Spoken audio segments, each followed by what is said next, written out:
the Relient K story. Yeah. Have you guys already, do you already know the backstory of how they got connected with me and how ultimately they got in the business? No. No, that's Tell why us you're everything. here. Yeah. Come on, Tell us tell us. everything. Okay. Well, here's the skinny. Okay. I'm with DC Talk, at that point in time. And I'm living up in Canton, Ohio, because my wife's family's from there. My wife has a big Italian family. Okay. And so if I was going to be on the road 200 and some days a year, I wanted to have her big family, her dad, her brothers, everybody around to look after my kids. You know what I mean? So she wasn't dealing with that by herself. Right. And grandparents living next door. You know what I mean? Just that whole family thing. And that's the Italian thing. And it's awesome. And I love it. Um, so I'm in Canton. So we got this house, and it's an old house. And so I just set up a basic tiny control room and a booth in the basement, and I just kind of build it in. It's as crude as you get. I mean, it's drywall, throwing some foam on it, that whole thing. And I had a rack of ADATs. Do you guys know what an ADAT is? Yes. Mm-hmm. Yeah, Oh, they yeah. were But they were 8-track tape machines yes. that used videotape and recorded digital, and you could use multiple machines together to sync. So you get 3 machines, you got 24 tracks, right? Mhm. And had like a Mackie board and just some SM57s and a couple Audio Technica 4033 mics, which are condensers, just great low cost condensers, still are to this day. And so I was always messing with production. It goes back to my Todd Rundgren days. I had a 4-track reel to reel in my bedroom in high school with a little Tapco mixer and an SM57. It had a little spring reverb in it, and I just, Nice. I had little things, and I just do little recordings, and write songs and do things of that nature. So I'd always messed with the recording thing and made a lot of mistakes. People go to recording school. Now you can go to college and learn how to do signal. Well, now you can do everything off of YouTube. But Right. for me, I learned working on records. I learned playing guitar. When I was playing guitar on records, I was watching engineers. I was watching what they did with these big old consoles, these Spectrasonic consoles, these SSLs, these API boards. I'd watch what they were doing. And see how they handled things, how they EQ'd things, how they ran their signal chain, what they were doing with compression and all that. It was a paid education, and I'm playing guitar on top of it and playing on a Right. record that's released all over the world, right? So I took How do you advantage of beat that it? stuff. But you make a lot of mistakes along the way. Yeah. And that's the best part to me about being an engineer is you make a mistake and you hopefully learn from it. And I've made Yeah. loads and loads of them through the years. And this was all part of the process, having those ADATs, having that board, having a digital delay, having like a Roland rack reverb or a couple of Lisa's MIDI verbs, just old stuff, but you could make some recordings off of it, right? So my my 2 oldest daughters were going to a youth group at the same time. And they came back, several months after going there, and they said, "Hey, Dad, these guys in our youth group have a punk band, and would you, maybe do a demo for them or something?" Sure, of course. It's my daughters. What am I going to tell them? No, Right. you know. And so I didn't know anything about it. And I remember both Matts coming over to the house, and because they hung out with my daughters a lot, and they come over and just meeting them and just really nice. And, Teeson especially was kind of quirky fun. He was a big personality, you could tell, and stuff. And so we said, yeah, sure. Okay. So we'll do it. And back then I was doing a lot of weekends, doing festivals with DC Talk. And then in the midweeks I'd be home, with time on my hands, and I was on Right. salary. So it's like, I was getting paid either way. So I could just work on stuff at home. And so go, okay, yeah, so we'll bring them in. And I'd never heard anything of theirs before. They come in, they've got these just crappy amplifiers. I mean, it's like, I think Teeson had some transistor Fender amp, and I think Hoops had what did Hoops have? I think he had like a little PV amp or something. It was just, it was just transistor. It was just Nice. junk. And, Yeah. and Teeson had, I think, Boss DS1. He had this guitar called a Lion, Lyon, which I think was it was like a Strat, like a super Strat thing that was made by Washburn, but it was like the lowest of low end. Right. Hoops had this DOD grunge pedal or something like that. I think is what it was. I think that's what it was called. It was either the grunge or the meat box or something. It was one of those things. But it's terrible tones, just not good. And I think Hoops had like a fake, like a knockoff SG. It might have been a Samick or something, SG. Sweet. So they come in and I set them all up, and they didn't even have a drummer, like a full time drummer at that point. They had this guy, Todd Frashoni, I think is his name, or something like that. And he was used to playing in metal bands. He wasn't a punk player at all. He was like a metal guy. And he comes in with this drum kit, and he had the thickest, like, black hydraulic heads on the toms, and they sounded like cardboard. I mean, it was just a bad sounding kit, and it had the snare drum tuned way, way high. It was like tinky. It was just really bad. Terrible sounding kit. And Pittman came in with like a lower line Fender Bassman or a bass or something, and we ran him direct. And I had this gear, and so I knew immediately I wasn't going to try and have them sing and play at the same time, So I think I had Thiessen. I think they just played their stuff down for me. You know what I mean? Just like play through the song. There wasn't any production. There wasn't any arranging. It was just literally play the songs down. I think they did it in a couple hours. Man, I want to say we did 14 songs or something like that. Just bang, bang, bang, bang, bang, bang, bang. They're punk songs, yeah. And we didn't overdub anything, I don't think, at that point. It was just like play through just as it was, And then I think it was the same. That went into the evening. We started in the afternoon, went into the evening, and I think I had him come back the next day, and I had Thiessen and Hoops put vocals on it. And that's when he started singing, and he was singing kind of with a fake British accent. And which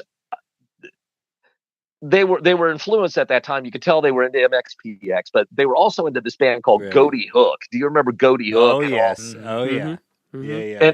And I'd seen Gotee Hook. DC Talk did this huge thing called DCLA. That was like one was in LA, one was in DC, and it was like a arena thing and a bunch of bands. And Gotee Hook was there. They played one of the side rooms, and it was like comedy rock. I mean, they were just silly the whole time, and it was just real short songs, and it was just silly stuff, which I think that's where they got a lot of that humor from. Right. In the early years, Marilyn Manson Ain't My Girlfriend. I mean, just silly, silly stuff.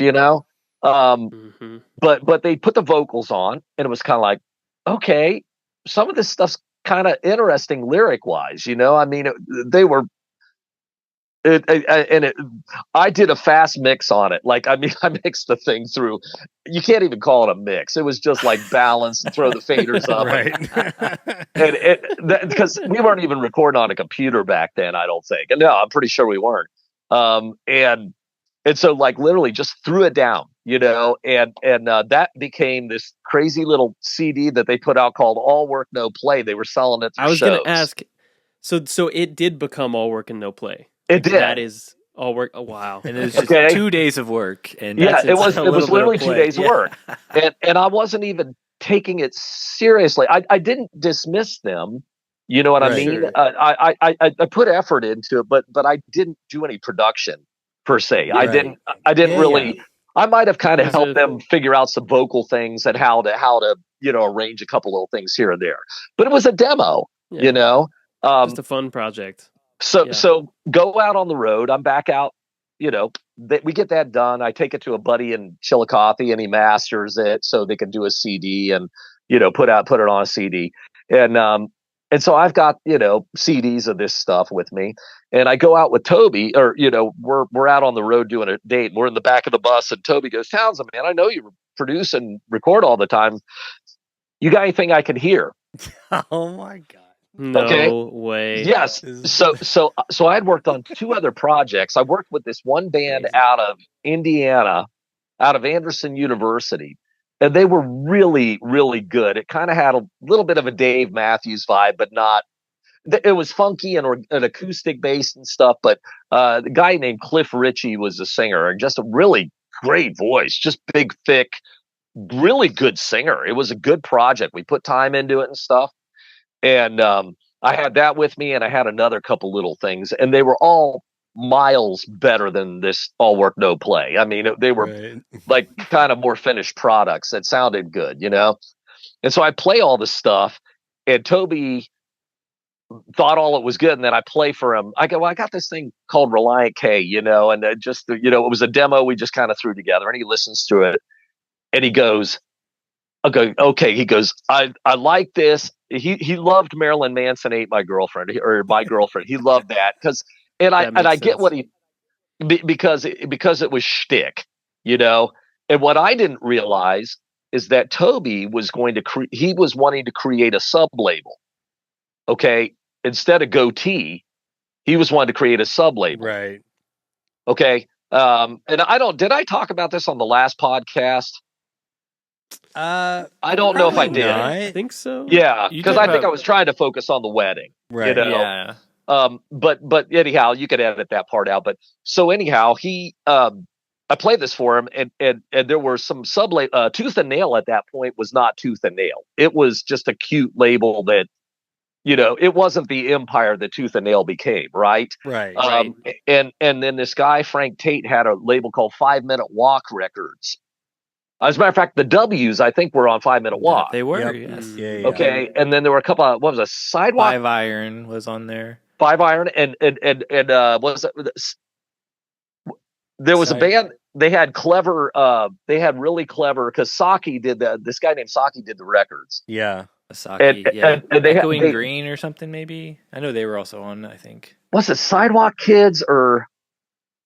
They had the best thing. It was like a CD that had black and white, like a coloring book, and then they put a couple crayons in it. Oh, in the CD case. That's so good. It was such a great idea. But those were all budget labels, and Toby wanted to get a little bit of that. And those labels did not have the same distribution that Christian music had, where it had the big distribution channels and the big money behind it. So Toby wanted to sign a couple little bands for that. He goes, "Oh man, Relient K be perfect for that," and he was ready to do that whole thing. Well, in my mind, I've been in the business. Connected to a genre in his mind, or was he trying? No, to keep it was just trying to do what 5 Minute Walk had done. It was just a lower price label that he could use through a sub channel. Yeah, a small imprint. Cool. And having been in the record business for a while and had, having signed deals on Mmhmm Records and the Word System and things, I just knew that it would be hard for the guys to make a career off a sub label, because obviously like 5 Iron W's, they don't have a career, and they were great bands, but they never had the big career. Okay. Where they were making crazy money, and more, and making a living, making a retirement type of living, So I told the guys, I said, "Hey, we can do that. We'll just go back, recut these songs, do a better job of it, try to put some production to it, be disciplined. We'll use my guitar stuff. We'll use my amps, my guitars that play in tune."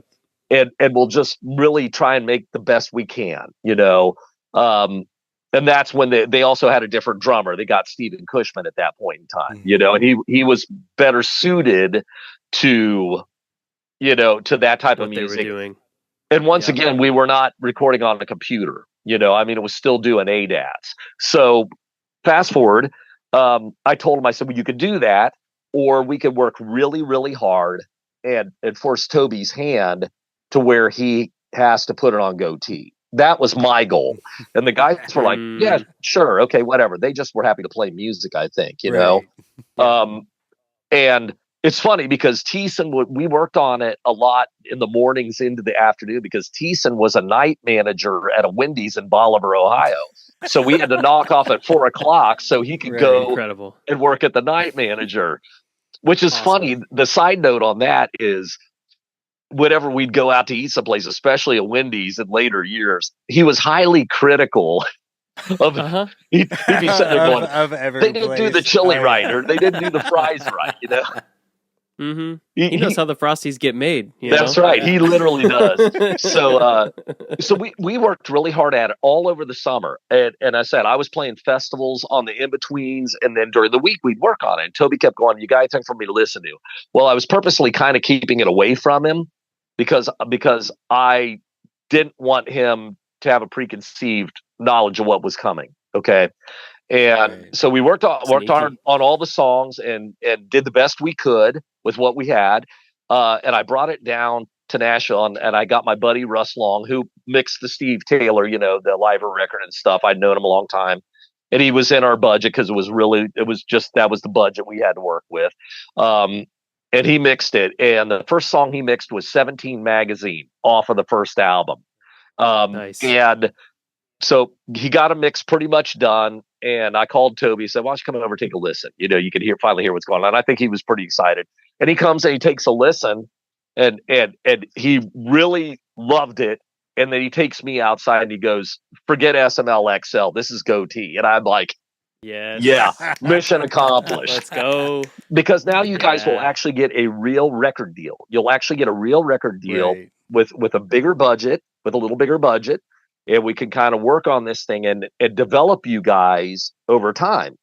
And that's what worked out. And it's ironic that it goes from this sub-label to Relient K is the most successful thing Gotee's ever had as far as combined sales, so it's wild. So that's kind of how that story started. They were friends with my daughters. So that's what I was about to say. The big takeaway is listen to your daughters that are in youth group. Because they have the pulse, man. They know what's they're the up. tastemakers. Yep. And every record we tried to do this just a little bit. We just kept trying to climb the ladder. On Anatomy, that was the album we discovered the Mesa dual rectifier amp. And Dave Douglas came in at that point, and that's when we did it. And that was the first album that we did.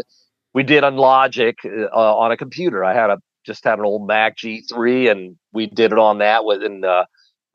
But even then, it isn't like recording on now. I mean, just computer power wasn't anywhere near it was, and editing in Logic was clunky back then, and auto-tune was in its absolute infancy, so it wasn't. You couldn't just put it on auto setting. It wasn't like a practical edition, right? Yeah, it's just we worked our butts off. We literally worked our tails off to make sure we got it right, and I really worked on recording it right. And that's when I found out, especially with Thiessen, because he doesn't play with a pick, he plays with his thumb. He has a callus on his thumb, and he that's why he does a lot of downstrokes. Well, that tone is difficult to record because it doesn't have the same attack that a pick has, and so you have to really mess with the gain and the top end, and have an understanding of how to work that. And it worked out for a long time until later records he just decided he didn't want to play anymore. so we at that point we were putting all the guitar stuff on hoops, and he was perfectly happy to do that. But every album. Anatomy was a big jump up. That and then Two Lefts was an even bigger jump because we started using more Stratocaster, Fender Stratocaster on things. We used a lot of my amps. We tried different types of ambient miking. We tried different signal paths. That was even more experimental. We introduced more keyboards at that point into that album. And then, of course, you go to Mmhmm. That was when we had all moved down to Nashville. I came down to work on the label that, the wedding was on at Deas Vale. Right. And that was our first time in Nashville studios, as a band. And that took us to another level, of bringing other things in. So, and that was, each record had its own moments. I think you said you just did something on the Mmhmm record on the 20th. Yep. Mm-hmm. Yes. Yeah. That was probably the hardest Relient K record to make. That was that was the hardest one because it was Brian Pittman had just left the band. There was a lot of infighting, and Brian had just left the band. I think midway through the record, and Matt was dating Katy Perry at the time before she was Katy Perry, Right.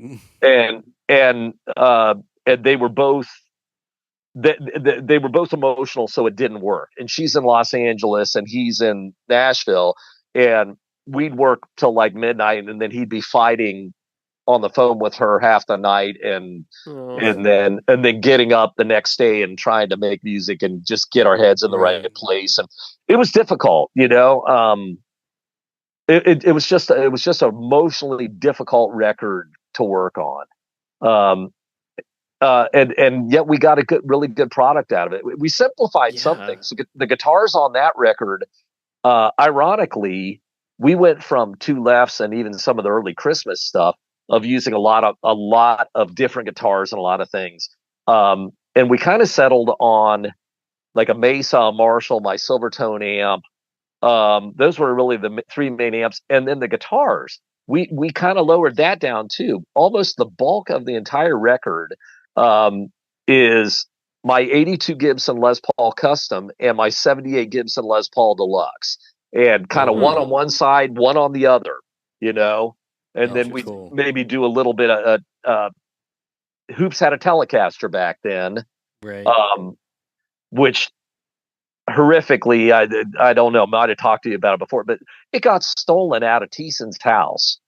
Oh no! Thiessen had a party, and he had a bunch of people over and stuff, and somebody walked off with Hoops years ago. Walked off with Hoops' first good guitar he ever had. It's a black American Fender Telecaster. It's a tragedy, man. Yeah, and I just can't believe you go to somebody's house and just walk out with a guitar. No, that's messed up. And they took Thiessen's laptop. I think they took Thiessen's laptop too. Oh no! Well, okay, unbelievable. You heard it here first, folks.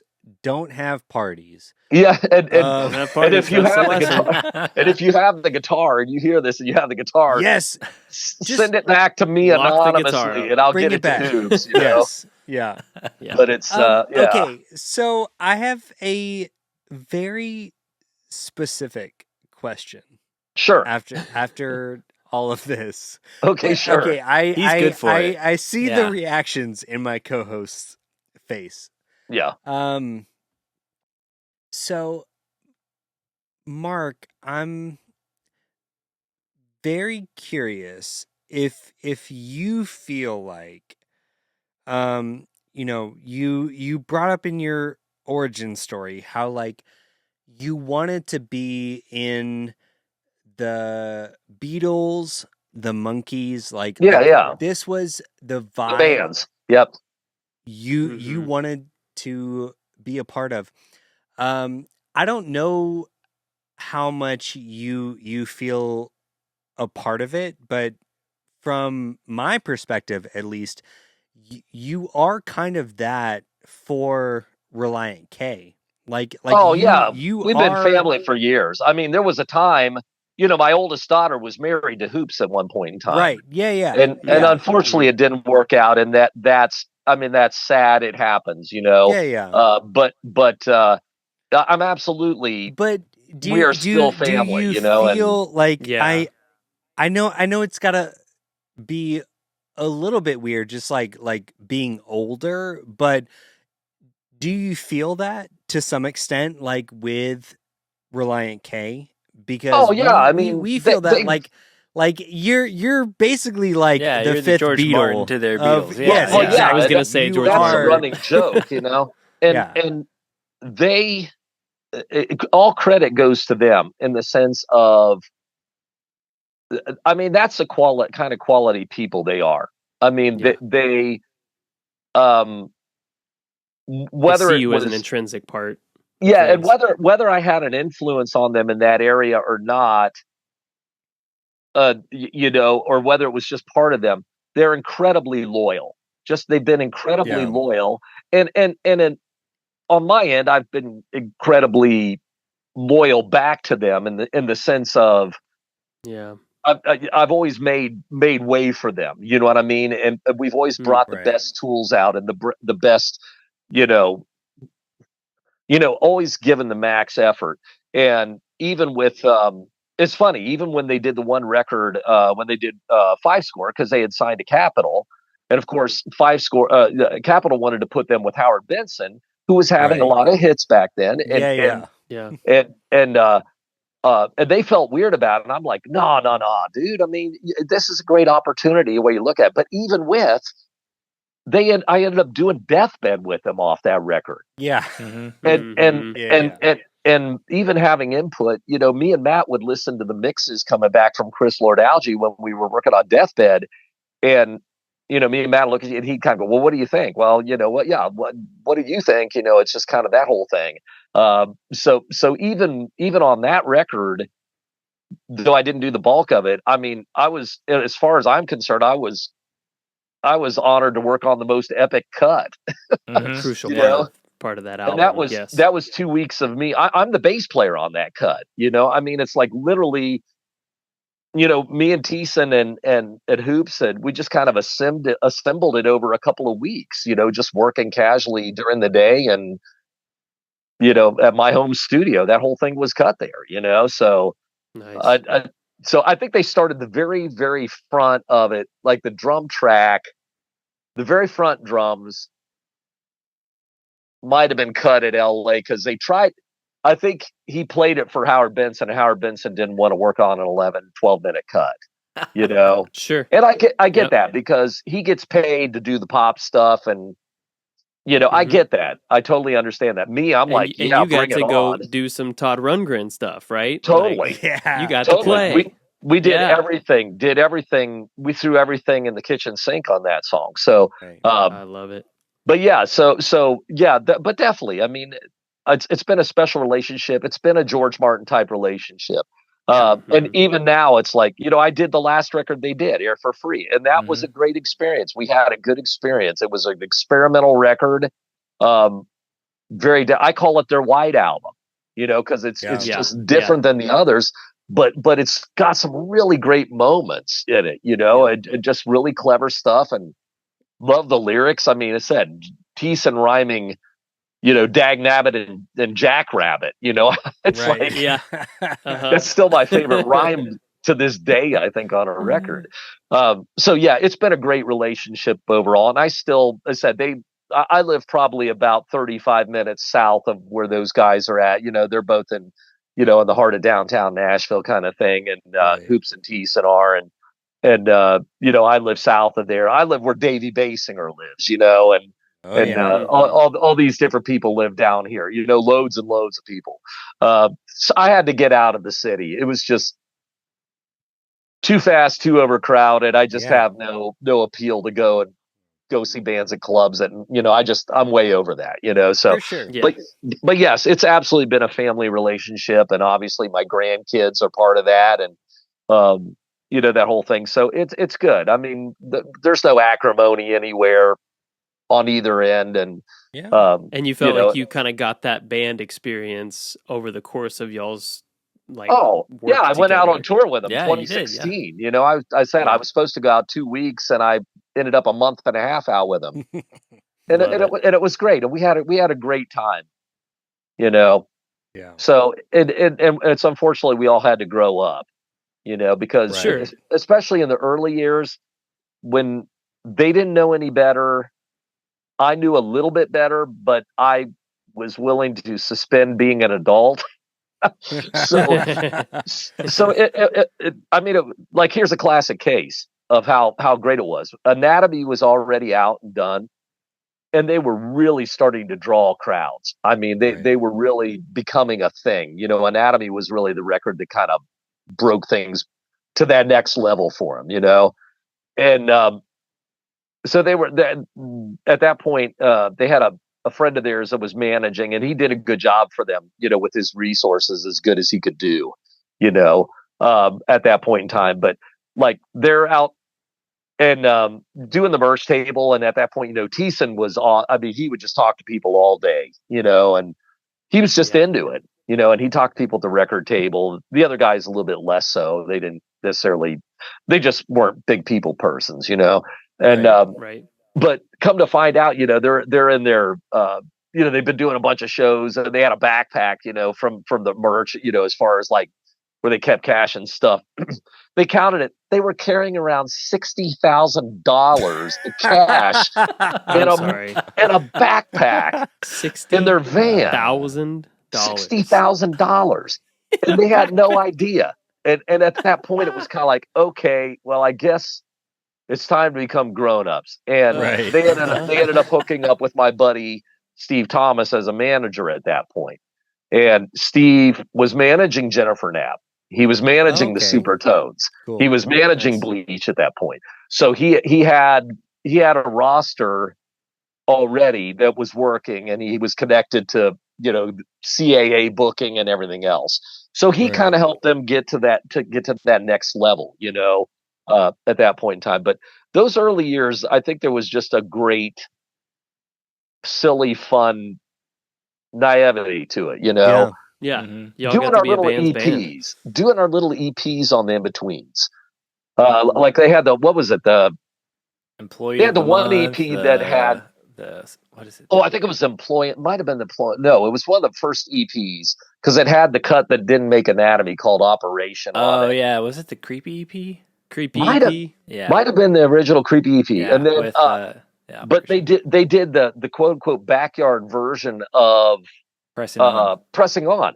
Okay, well, what we did is I just literally had Thiessen play an acoustic and sing it, and just as it was, and my wife was mowing the lawn outside, and I thought I heard something leaking into the mic, and I'm going, rather than stop her, I just grabbed another condenser real quick, ran up the stairs, stuck it out on the back porch, and just started recording her mowing the lawn.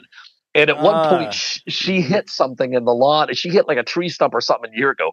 Flack! And the mower just stops dead. So I scooted that to Pressing On. Flack! Wow! Oh, Mark, that's so great. So that's so great. but on that, I think that had the original version of Jefferson Aeroplane on it. I remember I had this old. You guys ever see like it was Charles chips where they come in a big can, like a big metal can with a plastic bag in it, like you'd see maybe popcorn or something. Well, we had like a I can't remember what it was, but it was from like the 50s or something, like an old metal can with a lid that was down in my basement, that'd been in the family. Well, I stuck that in front of the drum kit and stuck a mic down inside of it and put the lid kind of cranked on. And that is part of that drum sound. We were doing stuff like that back then, just anything to mess it up and do something cool. I love it. And unfortunately, the farther we got along, although I can't say that. I was going to say we got away from that, but we never really did. Right. Well, I remember there's a moment on the making of the Forgetting Not So Down where there's like Hoops is playing one note on the guitar and like you're bending the string up on the tuning peg and like, Thiessen's like cranking the gain up on the pedal just for like one note. Like that stuff still carried on. It probably looked differently, but yeah. It did. And now that it's almost like you synthesized it. Like you filtered it down to these moments. We might have had better gear to work with, and better, obviously, in some really good studios in Nashville, expensive consoles and good mics. But as much as I think about it, we never quit that stuff. Forget Not Slow Down. We had all kinds of things like that we would do, playing baseball bats in Savannah for percussion. I think me and Ethan Luck did a whole percussion day because I think the Mats were sick or something, and we just came in and did a bunch of that stuff on Savannah. Awesome. So, and even on Air for Free, we did all kinds of quirky things, with tape echoes and like actual tape echoes. I got a rolling tape echo back there that my sign is under. That somebody gave that to me years ago. A dear friend in Ohio. His name's Brad Ross. Biggest egghead I've ever known. He worked for like Rockwell. He was just smart, just crazy. Rocket science level smart. And noodling with, he bought nice guitars and loved to noodle around. That was kind of his outlet.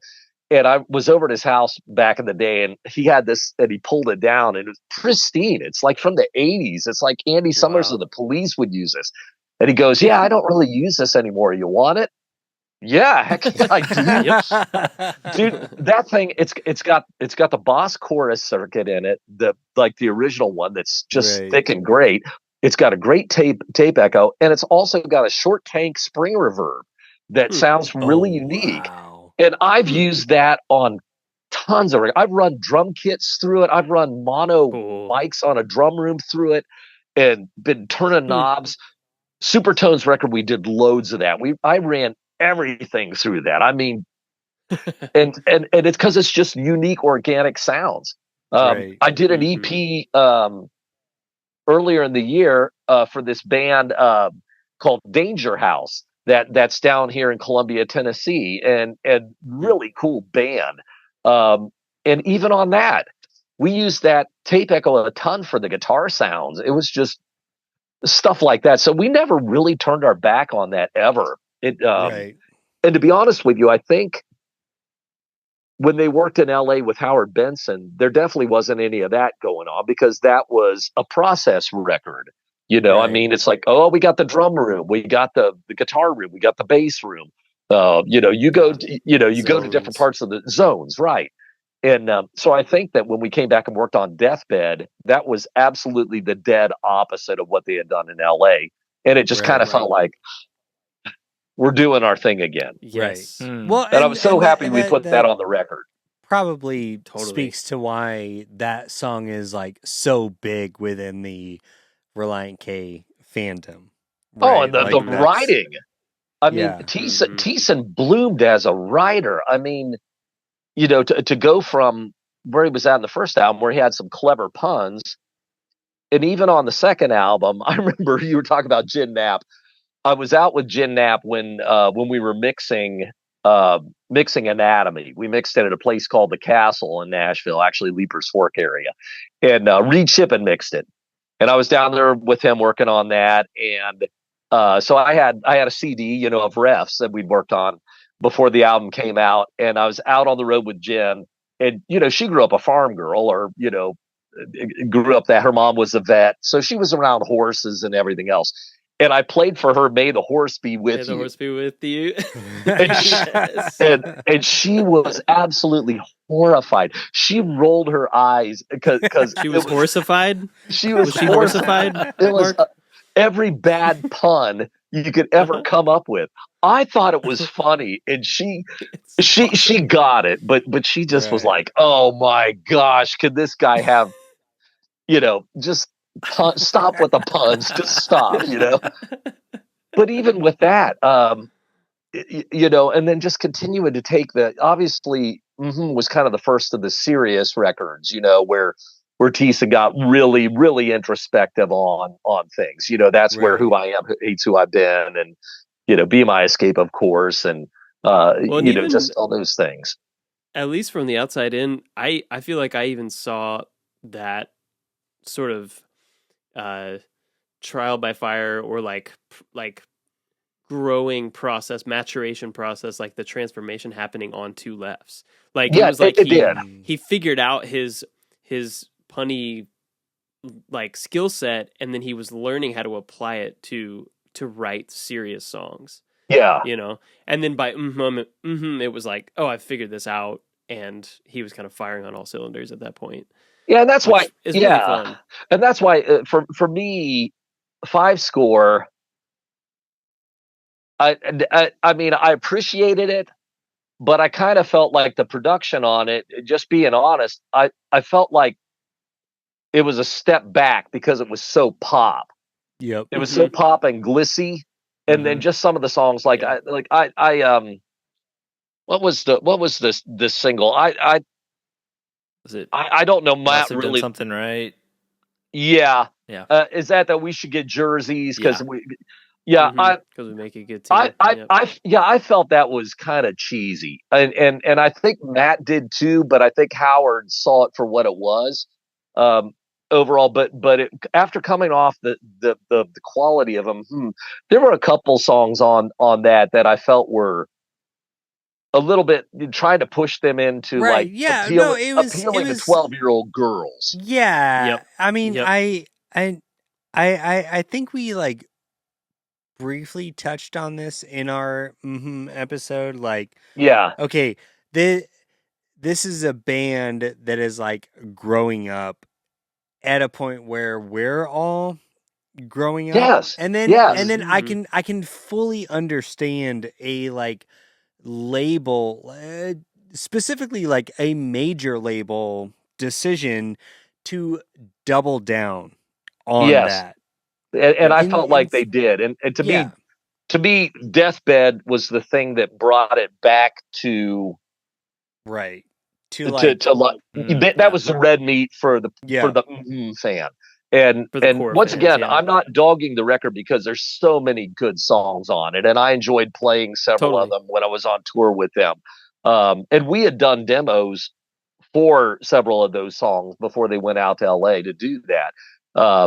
But like, and when I saw the video, it might have been the Must Have Done something where he's kicking the soccer ball around or yep. something. I'm going, dude, this is like Disney Channel stuff, man. It just, yeah, for sure. I just wasn't down with it at all. And I know, I don't think Thiessen was down with the video either. You know, I mean, Right. I think it's one of those things where you don't know what it looks like till it comes out.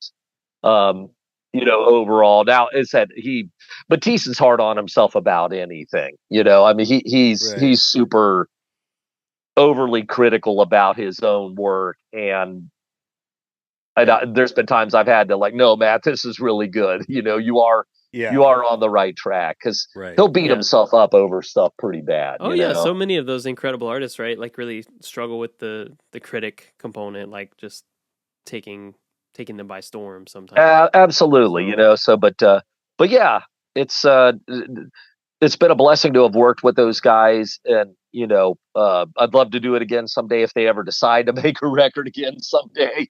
You know, I don't know that there is any real. I don't know what kind of inspiration, you know, with Matt. I mean, the thing I think, especially with Thiessen, is that he worked his butt off, man. Especially clear up through Five Score. He worked his tail off. I remember in the early years, he answered every email. He had this old Vizio or laptop, you know, or Vio, Sony, the Sony one or whatever that he had bought with a little bit of money that he got from like Two Lefts or something. And he'd answer every fan email. He'd talk to fans all the time. And he just burned himself so hard after like the first 13 years of their career. He just beat himself to death. And I think that he's in a position now where he still makes music, but I think he's enjoying life being semi-retired. I mean, if that makes any sense. He'll go out and play a show, but he's enjoying the fruits of, it's like an NFL guy. You know, most of those guys are going to have a short window where they can play and make money, and then they got to make it last the rest of their life. Right. You know, Yeah. And so they do their time and that whole thing. So who knows if they decide to get another record together? You know, I would imagine at some point it'll happen. Right. Yeah. So we'll see what happens. But yeah, I love those guys so much, and we are family. You know, still even through all this stuff. You know, it's just life. We grow older and we move on and do things. You know.